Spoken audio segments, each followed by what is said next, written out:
Salut à tous, on se retrouve aujourd'hui pour parler du Paris Saint-Germain ce mercredi 16 avril et on commence bien évidemment avec le quart de finale retour de Ligue des Champions hier soir et la défaite du Paris Saint-Germain 3-2 du côté d'Aston Villa, donc pas mal de choses à dire, donc défaite mais qualification du PSG. Et bien évidemment, c'est ça le plus important, c'était la qualif et la qualif est acquise. Mais le PSG, les gars, a produit un match, il y a eu du bon, comme où le PSG menait 2-0 grâce à Hakimi et Nuno Mendes.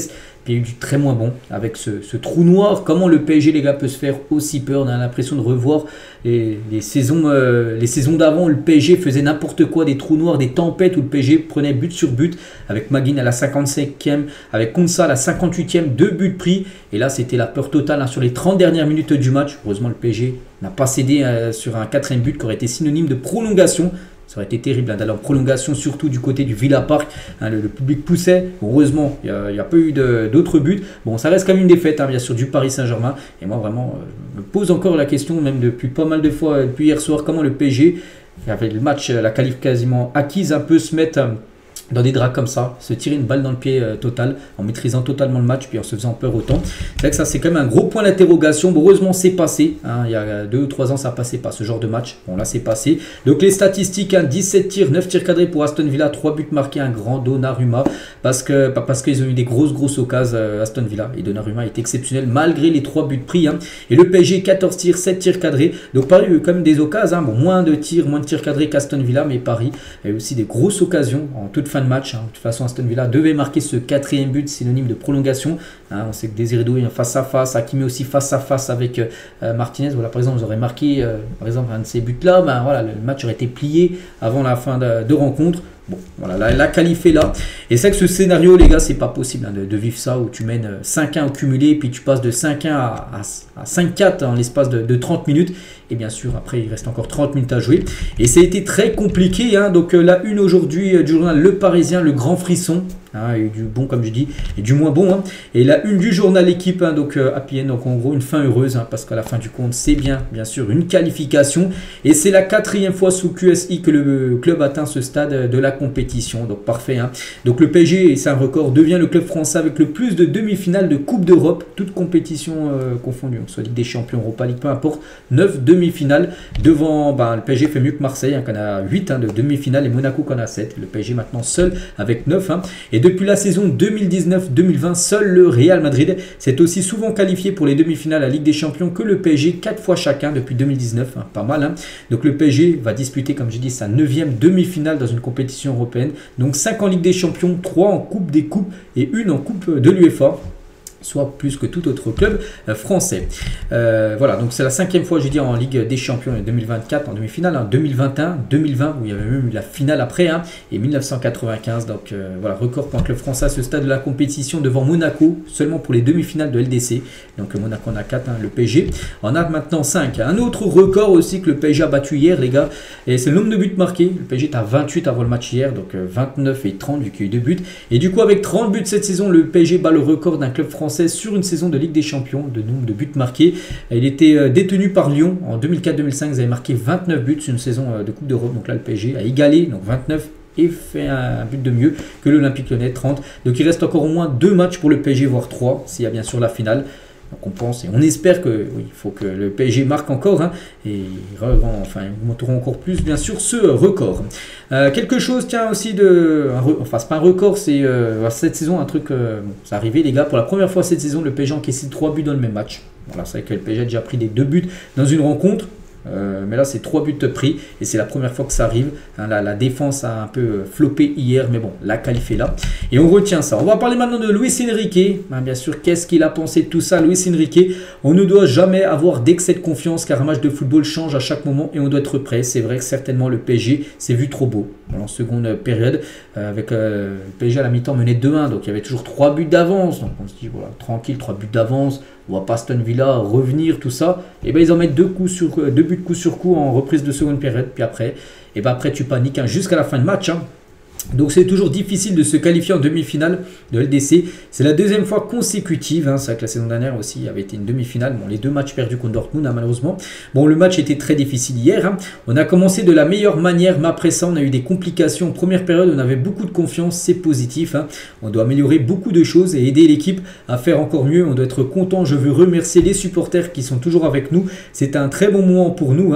Aston Villa est une très bonne équipe qui joue bien avec des joueurs de qualité. On doit voir le positif et on est bien sûr très content. Et on est très content de nos progrès. Ça a été une année difficile. Il y a eu beaucoup de doutes autour de l'équipe, mais l'équipe est encore meilleure que l'année dernière. On va lutter jusqu'au bout. Voilà quelques déclarations de Luis Enrique.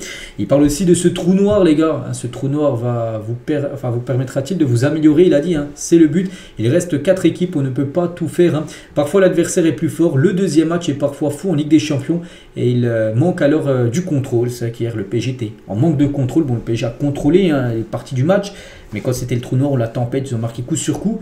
Là, je pense que tout le monde a eu peur du côté du PSG. Moi, le premier, les gars, vraiment, je voyais qu'il reste encore 30 minutes. Je dis, c'est pas possible. Ils vont se faire revenir alors qu'il y avait 4 buts d'avance quand il y avait 5 ans cumulés. Heureusement, il n'y a pas eu d'autres buts. Mais là, il n'y a plus du tout de contrôle. Normalement, le milieu de terrain qui est très fort du PSG, ils n'arrivaient pas à garder le ballon. Parce qu'Aston Villa pressé, il y avait plus aussi du public. Et ça a été la tempête. Une tempête où le PSG s'en est sorti quand même. Votre défense et votre milieu n'ont pas livré leur performance habituelle. Il a dit l'excès de confiance est interdit à ce niveau-là. Je ne crois pas qu'il y ait eu d'erreurs. Cela renforce notre idée qu'il ne faut jamais calculer. À 2-0, Aston Villa était KO. C'est vrai les gars, le public, on n'entendait plus personne. On entendait seulement les supporters du PSG. 2-0, il y a ce but juste avant la mi-temps qui leur donne de l'espoir bien sûr de Tielemans. Mais voilà, il fallait plier le match. Tu les faisais courir, tu continues à avoir une grosse possession de balle, tout ça. Et le match, la deuxième mi-temps a été très tranquille, mais non, tu t'es fait très très peur hier.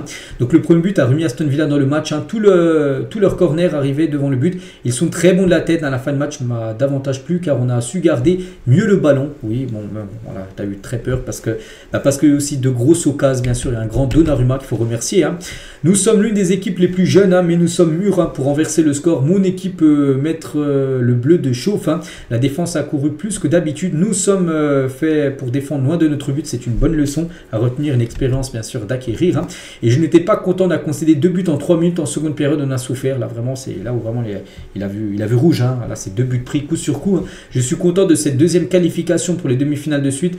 Tout cela va nous permettre de grandir. Pendant les 10 minutes où ils ont inscrit 2 buts, il y a eu beaucoup d'interrogations car on n'a jamais été autant dominé cette saison. C'est vrai que là, le PSG n'était plus du tout en contrôle. C'est rare de voir le PSG pas du tout en contrôle. Depuis le début de saison, le PSG contrôle quasiment tous les matchs. Que là, tu sentais que ça allait dans tous les sens et c'est pas ce qu'il faut. Bien sûr, pour un match de Ligue des Champions, le PSG, bien sûr, devait contrôler la rencontre. Et maintenant, il faut analyser le match. Nous devons améliorer quelques aspects du jeu. La deuxième mi-temps est un moment difficile. Nous sommes heureux. Nous sommes bien sûr en demi-finale. Et c'est bien sûr ça le plus important. On va parler maintenant d'Ousmane Dembélé, homme du match. Dembélé, plutôt surprenant, je pense. Bon, enfin, c'est pas qu'il ne le mérite pas, mais je pense que d'autres joueurs le méritent. Pourquoi pas déjà un joueur d'Aston Villa? N'oubliez pas qu'Aston Villa a gagné le match. Et sinon, ok, c'est un joueur du PSG, tu donnes à Donnarumma. Malgré les 3 buts pris, Donnarumma, c'est peut-être grâce à lui que le PSG se qualifie, sinon il y aurait certainement élimination. Donc, bon, tant mieux pour Dembélé. Bon, après, voilà, visage fermé parce qu'il sait que le PSG a perdu et a frôlé l'élimination. Et on s'est vu trop bon, on s'est relâché en seconde mi-temps. Et il a également dit donc il faut être exigeant, surtout dans ces matchs. On s'est rendu la tâche difficile en deuxième mi-temps, on s'est relâché. Il va falloir être plus exigeant pour les demi-finales. Ce match va nous servir pour la suite. On a la qualif, on est content, on va retourner au travail, on va essayer de faire le mieux possible pour aller en finale. Donc voilà ce qu'a pu dire bien sûr Dembélé. Voilà, quand même un peu déçu bien sûr de la performance de l'équipe. Mais bon, Dembélé décisif sur le but de Nuno Mendes, c'est lui qui fait la passe D, c'est le but du 2-0. Donc 10 buts et passes D cette saison, donc 7 buts et 3 passes D en Ligue des Champions. Donc il explose son ancien record qui est en 2016, vous l'avez, été décisif 7 fois. Nuno Mendes, tiens, buteur sur une passe D de Dembélé. Nuno Mendes cette saison en Ligue des Champions, c'est 4 buts et 2 passes D, buteur au match aller en plus, un but qui est très important parce que souvenez-vous, c'était passé du score de 2-1 à 3-1 et du coup, grâce à ce but, ça évite le PSG d'aller en prolongation parce qu'il y aurait eu 2 en match aller. Paris serait en prolongation hier, on ne sait pas ce qui serait passé. Bon bref, 4 buts et 2 passes dans le LDC, c'est très très bien. Nuno Mendes inscrit son 4e but en Ligue des Champions cette saison, bien sûr avec le PSG, établissant le plus haut total pour un défenseur sur une même édition de la compétition depuis Hakimi, qui en avait marqué 4 également en tant que défenseur, mais avec Dortmund en 2019-2020. Donc voilà, félicitations bien sûr à Nuno Mendes. Et c'est que Mendes cette saison, c'est 6 buts, 5 passes, toutes compétitions confondues. Et Hakimi, l'autre buteur, c'est que les 2 buts sont venus comme les 2 latéraux du PSG. Hakimi 6 buts comme Nuno Mendes, mais 14 passes D qu'on peut rajouter également. Donc voilà, félicitations aux deux, historique latéral gauche, donc Mendes et latéral droit Hakimi, d'une même équipe ont marqué lors d'un match à phase d'élimination directe en Ligue des Champions pour la première fois. Jamais c'est arrivé que 2 latéraux d'une même équipe marquent ensemble en gros lors d'un même match de LDC. Match élimination directe, c'est arrivé hier avec les 2. Et concernant Hakimi, qui a été buteur, donc est devenu le 4e joueur marocain marquant LDC à partir du stade des quarts de finale après Chamakh, Benatia et Hakim Ziyech. Donc félicitations bien sûr à Hakimi, et surtout si on compare avec les autres, donc peut-être pas avec Benatia qui est aussi défenseur, mais Ziyech et Chamakh sont bien sûr des attaquants. Hakimi en zone mixte, je suis d'accord avec Ousmane, ce n'est pas possible de commencer la 2e période avec 2 buts comme ça pris. Une équipe qui veut gagner la Ligue des Champions ne peut pas faire ça, il faut prendre bien sûr nos responsabilités et pas se mettre des balles dans le pied tout seul. Il faut améliorer ça, on va en parler après. On est venu avec l'intention de se qualifier et on l'a fait, mais on doit améliorer certaines choses et donner de la continuité à ce qu'on fait de bien. On n'a pas eu peur, on savait qu'on allait souffrir, on a souffert à cause de nous.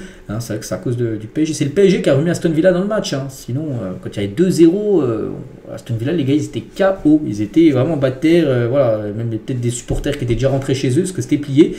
Mais non, le PSG a relancé cette équipe d'Aston Villa en jouant moins bien, en faisant un petit peu n'importe quoi, comme Kvaratskhelia qui prenait le ballon, qui essayait de partir tout seul.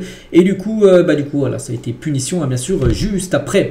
Et préférez-vous affronter Arsenal ou le Real? Hakimi l'a dit, la vérité, on s'en fiche. Désolé pour le terme, mais pour gagner la Ligue des Champions, il faut jouer contre les meilleurs. On verra demain, donc ce soir, peu importe l'adversaire, on est prêt. C'est vrai que là, maintenant, de toute façon, il n'y a pas de petite équipe en Ligue des Champions. Quand une équipe atteint les 8e, les quarts, les demi-finales, c'est à chaque fois un adversaire redoutable. Regardez, le PSG a plus galéré contre Aston Villa que contre Liverpool, qui l'aurait cru. Et voilà, c'est le football. Concernant les notes de ce Aston Villa PSG, donc nous ce qui nous intéresse c'est côté bien sûr Paris Saint-Germain. Donc Donnarumma, malgré les 3 buts pris, une note de 8, très bon match, a sauvé plein de fois le PSG. Nuno Mendes 5, Pacho, malheureux Pacho, 2 fois il a dévié le but, des tirs d'Aston Villa qu'on finit au fond contre son camp en gros. Marquinhos 5, Hakimi 5, le milieu de terrain qui est pourtant le point fort du PSG. Grosse déception hier, Vitinha 3 sur le 3e but. Oui, il ne doit pas toucher, je crois, c'est Rashford qui fait un déboulé où il triple Fabien Ruiz et après pour centrer sur Konsa, sur le but du 3-2 en gros. Vitinha doit faire beaucoup mieux. Oui, il ne peut pas mettre le pied parce que sinon il y a pénalty, mais il doit le gêner plus. Il doit mettre son corps pour essayer de le gêner et essayer de l'emmener, on va dire, en 6 mètres, en corner, peu importe. Mais voilà, Vitinha il a très mal défendu. Même dans le jeu, il n'a pas eu autant de maîtrise que lors des matchs. Lors des autres matchs, bon ça arrive, un match loupé. Ruiz ou même Neves 4, ça qui n'ont pas été à la hauteur. Kvara 3, pour moi je pense le plus mauvais, parisien. Bon, ça, si on compare avec le match aller où il est exceptionnel, c'est vrai qu'il a essayé de faire des choses très compliquées que Kvaratskhelia. Il aurait dû tenter des choses plus simples. Voilà, une note de 3. Dembélé 6 et Barcola 5. Je pense que Barcola aurait dû rester jouer tout le match et Kvara aurait dû sortir. Parce que rien qu'à l'heure de jeu, on sentait déjà que Barcola était bien meilleur, était dans un meilleur sort que Kvara. Parce que Désiré Doué est rentré en cours de jeu. Il a fait très peu de changements hier, comme Luis Enrique. Je pense que Kvara aurait dû sortir à l'heure de jeu. Et Désiré Doué aurait dû être avec Dembélé, Barcola en attaque. On va parler de lui maintenant. On est obligé d'en parler, bien sûr. Donnarumma, quel match. Rien que ça, tiens, c'est une frappe de Rashford. Les gars, elle part. Bon, c'est pas en pleine lucarne, mais elle est très compliquée, bien sûr, à prendre. Et il va la prendre. Voilà, sa main, les gars, elle n'a pas bougé. Elle a été vraiment très dure. Et le ballon est passé au-dessus de la barre. Ou même sur cette action, Marco Asensio, les gars, qui a fait être le bourreau du PSG. Face à face et dévié de Donnarumma. Voilà. Heureusement, bien sûr, il nous a fait un énorme match, bien sûr, Donnarumma. Vitinha, qu'est-ce qu'il a pu dire On a lâché quand tu fais en Ligue des Champions, quand tu fais ça en Ligue des Champions, tu lâches, et tu le payes cash. On savait que la qualif est le plus important, on sait que ce n'est pas facile, on a bien commencé, on s'est mis en difficulté, on a affronté une équipe qui n'avait rien à perdre. On a réussi à tenir la qualification, tu essayes de faire des choses que tu ne peux pas faire, après il commence à croire. Il faut souligner notre manière de tenir jusqu'à la fin, c'est vrai. C'est vrai que ça, les 30 dernières minutes, je ne vous cache pas, pour moi, quand il y avait 3-2, je voyais vraiment Aston Villa en mettre un autre. Et du coup, pour le PSG, c'est soit il fallait remettre un but pour éviter d'aller en prolongation. Ils ont quand même réussi à tenir après cette tempête terrible, bien sûr. Le PSG qui a réussi peut-être à mieux finir le match, qui qu'à l'heure de jeu où là ça a été très délicat. Marquinhos, il a dit il y a une baisse d'intensité à 2-0. Hein, c'est vrai que 2-0, le match il était plié les gars. 2-0, tu continues à les faire courir, ils étaient bataires, hein, pour eux c'était fini, hein, bien sûr. Tout le monde pensait que c'était fini et non, tu les as remis dans le match et ça c'est pas possible de relancer une équipe comme ça en LDC. Hein. J'ai connu des moments difficiles, il faut savourer celui-là. Cette équipe montre des valeurs, on voulait faire un match complet, hein, donc la Ligue des Champions c'est les détails. Cette équipe grandit mais il y a toujours des choses à travailler, on a un coach exigeant et on va voir les erreurs qu'on a fait pour les corriger. Pour les demi c'est très difficile, hein, donc les équipes championnes ont toujours les sauvetages de gardiens quand il faut et il prend de plus en plus de la valeur dans le but. Hein. On a vraiment besoin d'un grand gardien, oui, pour gagner de toute façon Ligue des Champions il faut un très grand gardien. Et hier, il a été présent, bien sûr. Donnarumma. Et tiens, sur Pacho, incroyable. Hein, je savais que Pachito était capable. Hein, c'est un monstre. Hein, bon, malheureux sur les 2 buts pris. Mais regardez, hein, sur cette action-là, les gars, il restait 10 secondes à jouer. Je ne sais plus c'est qui tire. Hein, et Donnarumma battu. Hein. Le ballon, les gars, il y a but. Et en gros, c'est Pacho qui la sort quasiment sur la ligne. Sinon, les gars, c'était 4-2 et là ça aurait été prolongation et ça aurait été bien sûr très compliqué. Lizarazu tient sur la performance du PSG au Villa Park, hein, je ne m'imaginais pas que le PSG perdrait le fil autant après un 2-0. Personne ne voyait le PSG sombrer comme ils ont pu faire. Hein. Luis Enrique a été très conservateur alors que son équipe n'était pas loin de la bascule. Hein. Tout le monde était dans la tempête à part Donnarumma. Voilà ce qu'a pu dire bien sûr Lizarazu. Et on finit à cet épisode juste avec Unai Emery, hein, qui dit oui, le PSG est favori pour cette Champions League, c'est le candidat pour gagner, voilà, pour gagner, de jouer à ce niveau, c'est fantastique. Hein. Ou même John McGinn, hein, qui a fait un gros match, qui a marqué en plus contre Paris hier. Hein. Il a dit je n'ai jamais joué contre le Real ou le Barça, mais dans ma carrière c'est la meilleure équipe que j'ai affrontée. Je prends de l'âge, hein, je n'aimerais vraiment pas jouer contre eux chaque semaine. Voilà ce qu'il a pu dire, hein, le joueur McGinn. Et alors c'est de bonne chance, enfin de bonne continuation à Aston Villa, les gars, une équipe vraiment qui a mis en grande difficulté, peut-être l'équipe qui a mis le plus en difficulté le PSG cette saison. Et on finit les gars, donc voilà, le PSG quand même se qualifie malgré que ça a été très compliqué, c'est la Champions League. Une question pour vous, tiens, une question de fin les gars, vous préférez Arsenal ou le Real Madrid en demi-finale? Mais pas que la demi-finale retour sera au Parc des Princes, parce que c'est une bonne ou une mauvaise nouvelle, j'en sais rien, mais pas que la saison dernière, pareil, hein, la PSG recevait un demi-finale retour et une élimination contre Dortmund. Bon bref, voilà, concernant l'adversaire qu'on connaîtra ce soir, bon, il y a un grande chance que ça soit quand même Arsenal avec une victoire 3-0 lors du match aller pour les Gunners. Donc voilà les gars ce qu'il y a à dire, j'espère que ça vous a plu. On se retrouve dès demain bien sûr, je pense qu'on continuera encore à reparler bien sûr de cette qualif. Allez, je vous souhaite une bonne journée et à demain.